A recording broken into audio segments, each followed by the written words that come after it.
également besoin de 170 g de farine, de 3 cuillères à café de cacao en poudre, de 150 g de sucre roux, d'un demi-sachet de levure, ça dépend comme on est, donc on va dire 2 cuillères à café, d'un yaourt brassé, donc sinon vous prenez un yaourt nature puis vous le mélangez bien.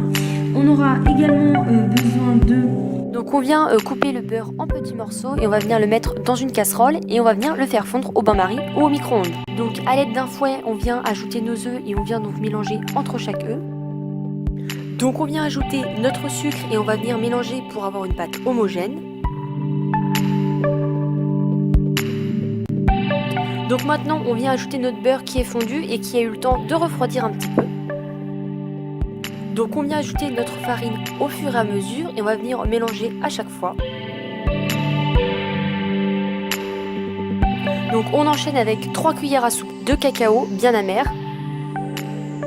Donc on continue avec notre levure et puis on va venir mélanger une dernière fois. Donc ensuite on vient prendre un moule en silicone à mini-muffin et on va venir les remplir à mi-hauteur. Donc ensuite on va venir enfourner pour environ 15 minutes à 180 degrés Celsius. Et puis si vous avez évidemment des muffins plus gros, il faudra ajuster le temps. Donc on vient faire fondre le chocolat et on y ajoute 50 ml de crème liquide.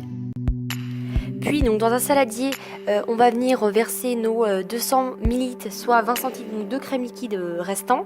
Et avec les batteurs, donc on va venir en faire une chantilly.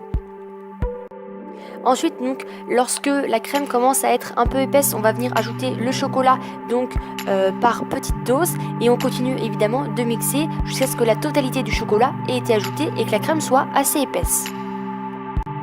Donc on vient mettre notre chantilly chocolaté dans une poche à douille. Ici la mienne est en silicone et ensuite on va venir coiffer nos petits cupcakes.